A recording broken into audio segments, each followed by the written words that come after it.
ल है, सोच्नुस् त संसारमा यस्ता ठाउँहरू पनि छन् जहाँ मानिसहरूले लामो र खुशी जीवनको रहस्य साँच्चै पत्ता लगाएका छन्। यो कुनै जादु होइन, बरु जीवन जिउने एउटा गहिरो कला हो। र आज हामी त्यही कलाको खोजीमा निस्कदैछौँ। हेर्नुस् त, यिनलाई ब्लू जोन्स भनिन्छ। संसारका 5 यस्ता रहस्यमय क्षेत्रहरू जहाँ मान्छेहरू 100 वर्षसम्म पनि एकदमै स्वस्थ र सक्रिय जीवन बिताउँछन्। यहाँ लामो आयु हुनु कुनै संयोग होइन, यो त उनीहरूको जीवनशैलीकै एउटा हिस्सा हो। र हाम्रो खोजको सुराग पनि यिनैमध्ये एक ठाउँमा लुकेको छ। ल, आज हामी जापानको एउटा सुन्दर टापु ओकिनावा जाँदैछौँ। यो ठाउँलाई संसारकै सबैभन्दा लामो आयु भएका महिलाहरूको घर भनेर चिनिन्छ।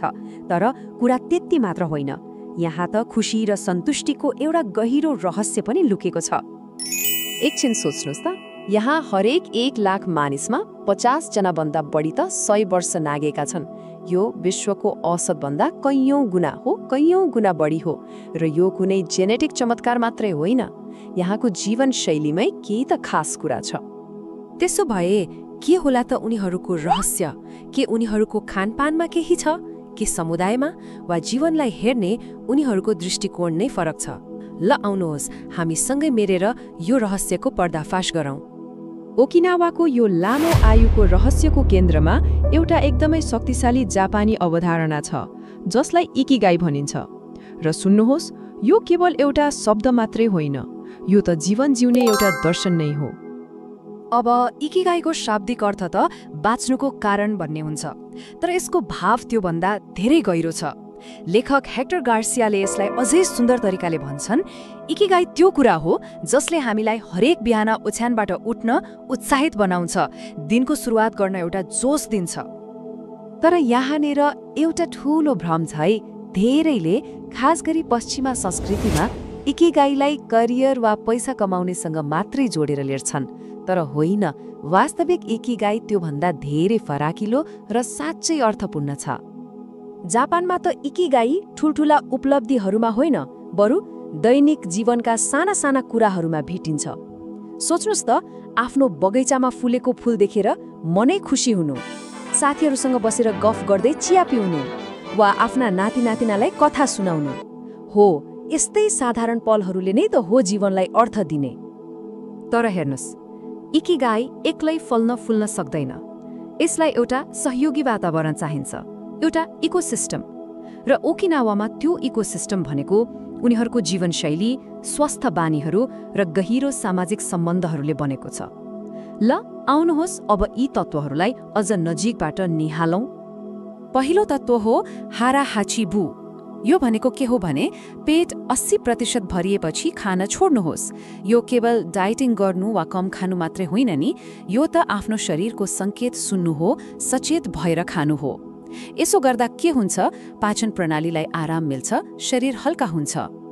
र यसको असर त प्रत्यक्ष रूपमा देखिन्छ। यो चार्टमा हेर्नुस् त, ओकिनावाका वृद्धहरूको औसत बडी मास इन्डेक्स अर्थात् बीएमआई 18 देखि 22 को बीचमा छ, जुन स्वास्थ्यको लागि एकदमै आदर्श मानिन्छ। जबकि अमेरिकामा यही उमेर समूहको बीएमआई 26-27 छ। यो 80% को नियम कति शक्तिशाली छ भन्ने कुराको यो भन्दा ठूलो प्रमाण के चाहियो र? अनि अर्को रहस्य हो मोआई। यो भनेको बाल्यकालदेखि नै बनेको घनिष्ठ साथीहरूको एउटा समूह हो।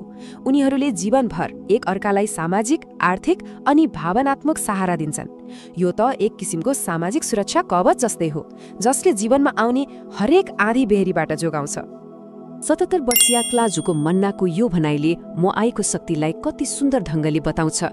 जीवनमा एउटा सुरक्षा जाल छ भन्ने थाहा पाउँदा जिउन धेरै सजिलो हुन्छ। साँच्चै हो नि, होइन र? जब हामीलाई थाहा हुन्छ कि जस्तो सुकै कठिनाई आए पनि साथ दिने मानिसहरू छन्, तर तनाव आफै कम हुन्छ र मनमा गहिरो शान्ति मिल्छ। यो पावर 9 रेखा चित्रले यी सबै कुराहरू कसरी एक आपसमा जोडिएका छन् भनेर देखाउँछ। आफ्नो इकिगाई अर्थात् उद्देश्य थाहा हुनु, हाराहाचिबु जस्तो स्वस्थ खानपान अपनाउनु र मोआई जस्तो बलियो समुदायको हिस्सा हुनु, यी सबै मिलेर एउटा यस्तो जीवनशैली बन्छ जहाँ खुशी र लामो आयु कुनै खोज्नुपर्ने कुरा होइन, बरु स्वाभाविक रूपमा आउँछ। तर कुरा यतिमै सकिँदैन। इकिगाईलाई केवल जान्नु मात्रै काफी छैन, यसलाई अनुभव गर्नु सबैभन्दा महत्त्वपूर्ण छ। र त्यो अनुभवको नाम हो फ्लो। हो त्यो जादुमय अवस्था जब हामी कुनै काममा यति डुब्छौँ कि हामी आफैलाई बिर्सिन्छौँ। मनोवैज्ञानिक मिहाली चिक्सेन्ट-मिहालीले यसलाई यसरी परिभाषित गर्छन्, फ्लो त्यो अवस्था हो जब कुनै व्यक्तिले कुनै कठिन तर अर्थपूर्ण काम पूरा गर्न स्वैच्छिक रूपमा आफ्नो शरीर वा दिमागलाई त्यसको सीमासम्म तन्काउँछ। सरल भाषामा भन्नुपर्दा जब हामी कुनै काममा यति डुब्छौँ कि समय बितेको पत्तै हुँदैन, भोग तिर्खा सबै बिर्सिन्छ, त्यहाँ केवल हामी र हाम्रो काम हुन्छ। हो त्यही क्षण हो इकिगाईलाई अनुभव गर्ने। त्यसो भए फ्लोको अवस्थामा पुग्न के चाहिन्छ त? ल सुन्नुहोस् है, काम अलि चुनौतीपूर्ण हुनु पर्यो, तर यति धेरै पनि होइन कि असम्भव लागोस्। मतलब आफ्नो सिप र चुनौती बीच एउटा मिठो सन्तुलन हुनु पर्यो। के गर्ने, कसरी गर्ने भन्ने कुरा स्पष्ट हुनु पर्यो। र सबैभन्दा महत्त्वपूर्ण, कुनै पनि किसिमको डिस्टर्बेन्सबाट मुक्त हुनु पर्यो। र सायद खुसीको सबैभन्दा ठूलो रहस्य यही हो। सबैभन्दा खुसी मानिसहरू ती होइनन् जसले सबैभन्दा धेरै हासिल गर्छन्, होइन, बरु तिनीहरू ती हुन् जसले फ्लोको अवस्थामा धेरैभन्दा धेरै समय मेटाउँछन्। खुसी भनेको उपलब्धिमा होइन, प्रक्रियामा डुब्नु हो। अब आउँछ सबैभन्दा महत्त्वपूर्ण प्रश्न। ठिक छ, यी सबै कुरा त ओकिनावाका लागि भए, तर हामीले आफ्नो जीवनमा इकिगाई कसरी पत्ता लगाउने त?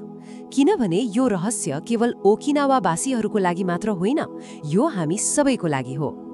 र सुरुमै एउटा कुरा, यदि आफ्नो इकिगाई के हो भनेर थाहा छैन भने आत्तिनु पर्दैन।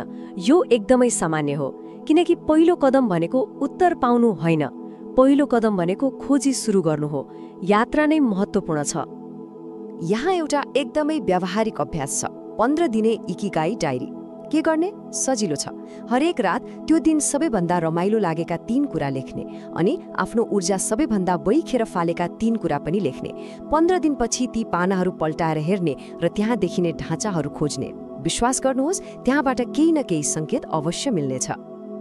त्यसैले आजको यो कुराकानीको अन्त्यमा एउटा प्रश्न छोडेर जान्छु। बिहान ओछ्यानबाट उठ्नुको कारण के हो? त्यो कुन कुरा हो जसले जीवनलाई साँच्चै अर्थ दिन्छ? आफ्नो इकिगाई के हो? यो प्रश्नको जवाफ खोज्नु हो, त्यही नै लामो र खुशी जीवनतर्फको पहिलो पाइला हो।